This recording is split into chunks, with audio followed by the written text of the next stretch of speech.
The spark of chaos. The Empire, a ruthless galactic force, destroys a peaceful human colony.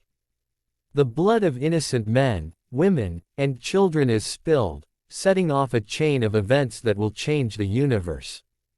The hidden legacy. In the aftermath, a lone survivor, a young girl named Lyra, escapes the massacre.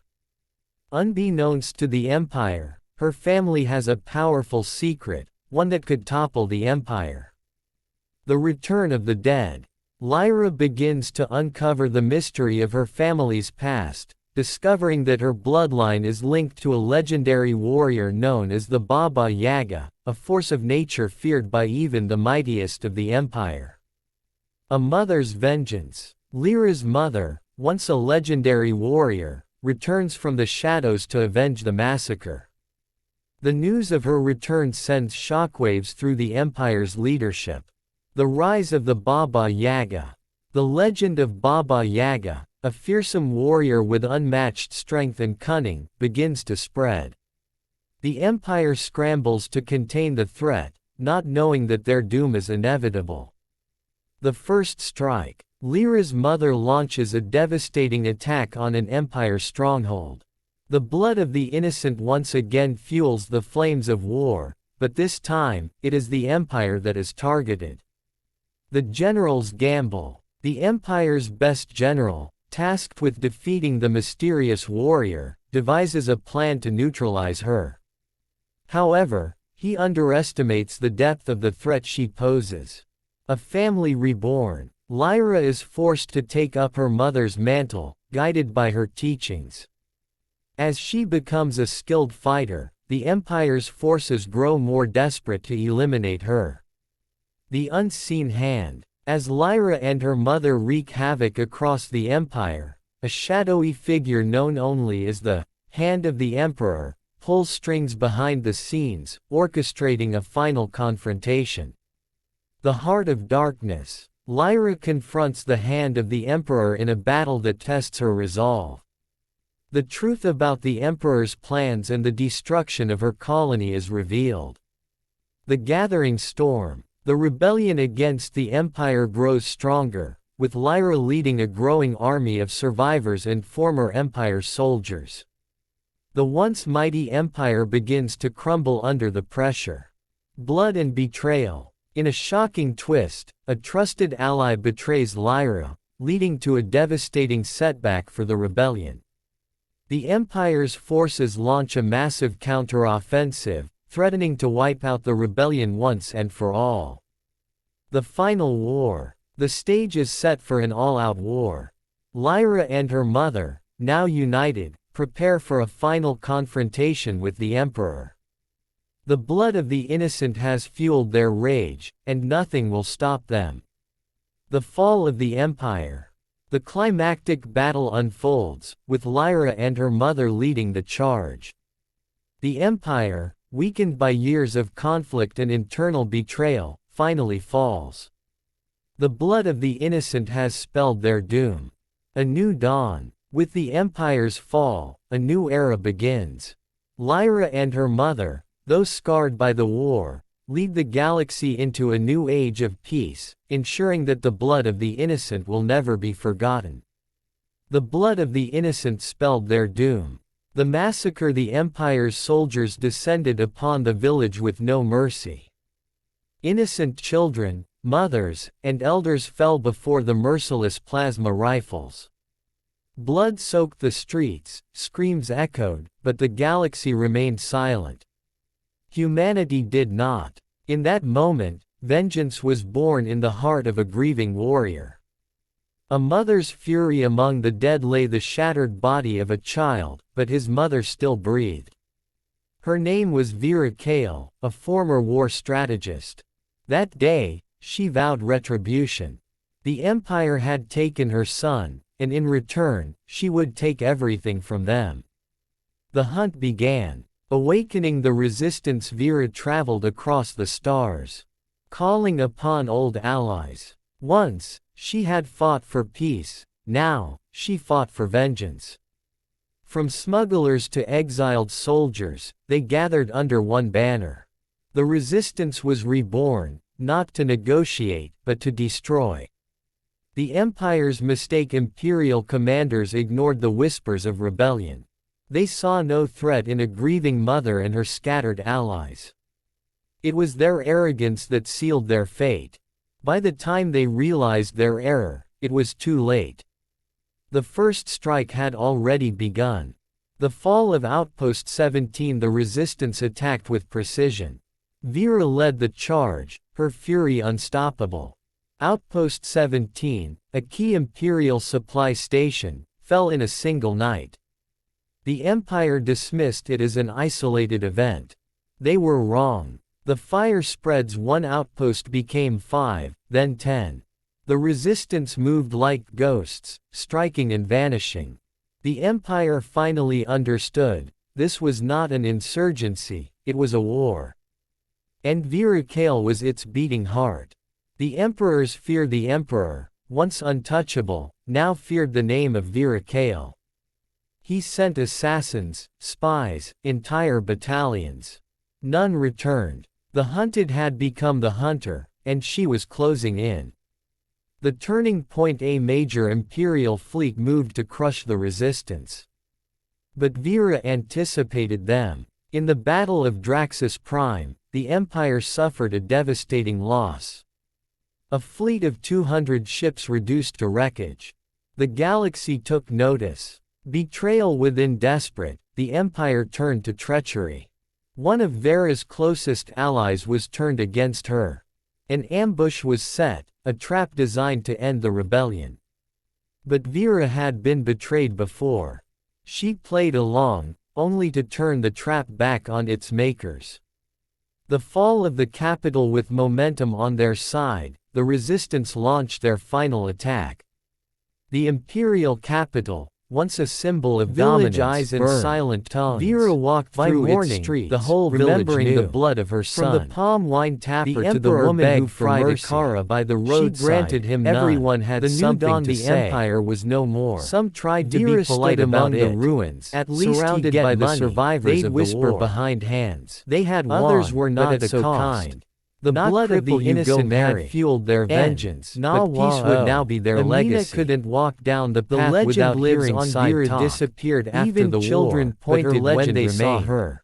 Na the man whispered her name to their children, a symbol of strength. She smiled on the outside. The galaxy had learned a lesson. Inside, never underestimate the fury of a mother. One afternoon, the blood of the innocent had indeed spelled their doom. She ran into her childhood a final whisper. Some say Vera still walks among the stars and dance around the mango tree. Should tyranny ever rise again, down, so too will her wrath. You marry that city man. Mistake would never be forgotten. And neither would the vengeance of a grieving mother. Sade hissed. Me, I know fit-o. I rather remain single than marry. Man way go need help to stand up. Amina's hands tightened around the water bucket, but she still said nothing. That evening, she sat alone behind the compound, staring at the fading sun. She didn't hear Chuka approach until he cleared his throat gently. You day okay? He asked. She turned, forcing a smile. Yes, I just day think. He nodded and sat beside her on the stone bench, slowly, carefully. I know people day talk, he said. Na so village people be. If you too fat, dem go talk. If you too slim, dem go talk. If you get money, dem go say na ritual. If you no get, dem go laugh. But me, I don't tire to explain. Amina looked at him, surprised. You no be the first person to hesitate when dem see me, he continued. I don't see em before, pity eyes, shame eyes, even fear eyes. But I no need pity. I no even need respect if e no come from real place. Silence again. Then Amina asked, why you choose me? He chuckled softly. Because your aunt say you different. Say you get kind heart. Say you day honest. I no need perfect body. I need person way go see me finish, and still choose me. Tears welled in her eyes, not from sadness but something else. Something heavier. something that felt like truth. For the first time, she looked at Chuka not as a burden, but as a man, flesh, bone, flaws, and depth. She stood to leave. "Good night, Chuka." He smiled. "Good night, Amina." As she walked back, her thoughts were loud. She wasn't sure if it was love, not yet, but something had shifted. A small seed had fallen into her heart. Whether it would grow into joy or regret, only time would tell. The fire and the choice. Wedding plans moved fast. Just 2 weeks after Chuka arrived, invitations were already spreading like wildfire. Handwritten cards passed from home to home, church to church. Mama Ngozi, though still unsure deep in her spirit, carried on like a soldier at war. "Na marriage way go lift us," she kept saying. "No time for shame or gossip. My daughter go wear white, even if people talk black." But Amina's heart was still at war. That week, the pastor came for counseling. He was a small man with a heavy voice. "Marriage na lifetime journey," he said, looking at Amina and Chuka. "Na two people way gree enter fire together." Chuka nodded. "I dey ready." Amina hesitated. Her hands were cold. The pastor saw it. He paused and said gently, "My daughter, if you no ready, speak now.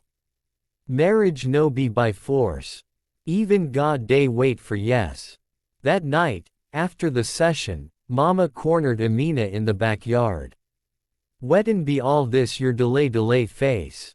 You no happy say your life done better." Amina swallowed hard. "Mama, I dey try understand if na happiness or duty dey push me." Mama's eyes flared. "Duty K. You think say I go live forever? You think say this life go wait for you to find happiness, like you day by puff puff?" Amina lowered her gaze. "But mama, weddin' if I marry him and I no fit? Love him." There was silence. Then mama said quietly, "Even me, your papa no be love at first. Not pain. But I endure. And later, small joy come." Amina blinked. "But did joy stay?" Mama turned away, avoiding the question. "Life no be romance film. Joy day come and go. You go decide whether to hold 'em or let 'em pass." That night, sleep refused to find Amina. She went out and sat by the fire pit where palm fronds were burning low.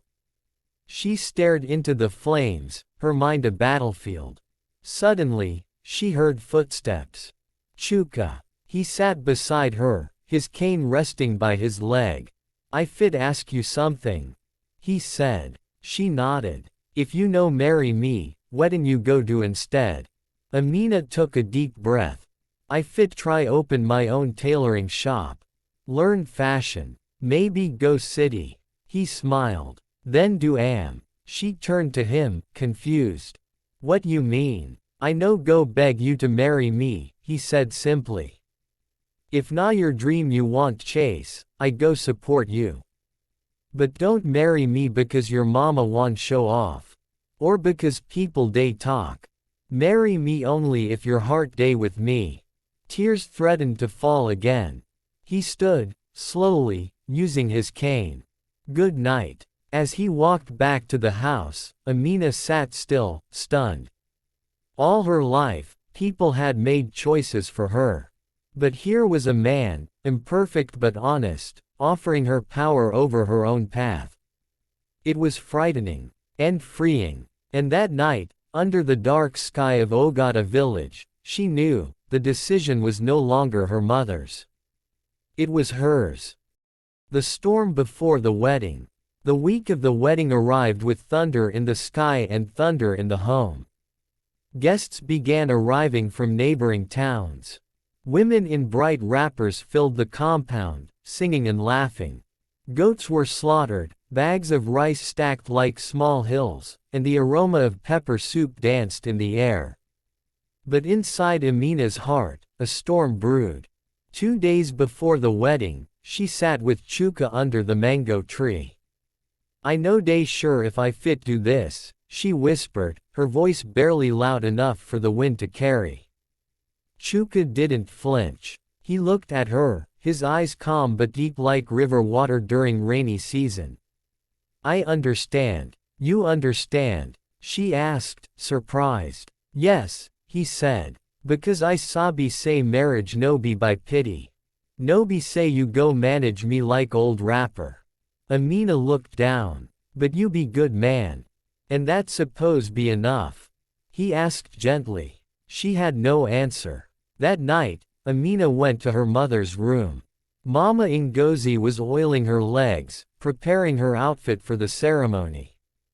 Mama, Amina began, I need talk to you. Mama looked up, frowning. Weddin again. I no sure say I fit marry Chuka. The silence that followed was loud. Mama's face changed. You want shame me. After all the money way don enter. After I don invite chief and reverend and even your uncle from Enugu. Mama, this no be about shame, Amina replied, her voice shaking. This one na my life. Mama rose. Your life. You think say you go get another man like Chuka. You think say not every day better man go say he wan marry village girl way no finish school. Amina's eyes filled with tears. But I no wan wake up every day with regret. I fit respect em, I fit even like am, but love. I no. Mama stepped forward, angry and desperate. Love no day cook soup. You better marry that man before you end up like your cousin Kemi, single mother, 5 children, and no husband. Amina turned and walked out. The wedding was in 48 hours. And the entire village expected to see a bride. But nobody asked if she was willing. That night, she packed a small bag. Not to run away, but to find space, to breathe. She went to stay with her grandmother in the next village. No phones. No noise. Just time to listen to the voice inside her heart, the one that had been drowned out by expectations. As she lay on the raffia mat in the quiet hut, her heart finally asked, "What do you want, Amina?" She had no full answer yet. But for the first time, she was trying to find it. The day that almost was. The sun rose bright and proud on the day Amina was supposed to wear white. Drums echoed across Ogata village, women danced with trays of food on their heads, and the pastor stood waiting at the altar under the big palm tree, Bible in hand. But the bride was nowhere to be found. Mama Ngozi was boiling. Where this girl day? Where she go hide herself? She shouted, tying and readying her head tie in frustration. Chuka, no vex. I go find her now. Chuka sat quietly under the shade, dressed in fine ogbata, but his face was calm, almost too calm. The guests whispered, unsure if the wedding was delayed or cancelled. Meanwhile, Amina sat with her grandmother, Mama Uduak, in the neighboring village. The old woman had cooked yam porridge and rubbed her granddaughter's feet with shea butter. So, Mama Uduak said, "You go back or you go stay here." Amina looked down. I no, Mama. I day afraid. Afraid of weddin', of choosing wrong, of hurting Chuka, of breaking Mama's heart. The old woman nodded slowly. All those fears real. But you forget the biggest fear. Amina looked up. Which one? The fear of losing yourself. Silence. You fit try please your mama, your husband, even the whole village. But if you know, fit sleep at night with peace, all that effort na waste, Mama Uduak said, tapping her chest. Follow this thing inside here. No day lie. Amina felt tears roll down her cheeks. Back in Ogata, Chuka finally stood up. He faced the crowd. Make una no vex. This wedding no go happen today. Gasps flew like arrows through the gathering. Not because she run, but because I release her. Someone shouted, nah lie. She jilt am. But Chuka raised his hand. She be woman way deserve choice. If na me she want tomorrow, I go still day. But if na freedom she need today, I no go stop him. Even the pastor looked stunned. Mama Ngozi collapsed onto a bench, muttering prayers under her breath. That night, Amina walked alone under the moonlight, deep in thought. And that's when she saw him, Chuka, walking towards her slowly, leaning on his cane, dust on his fine clothes. They stopped, just inches apart. I dey sorry, she whispered. I no vex, he replied. I no sure if I fit be wife yet. He smiled. Then be Amina first. The wife part fit wait. She exhaled deeply, for the first time without shame or pressure. Under the quiet stars, two broken paths slowly began to meet. Not with wedding bells, not with promises, but with truth.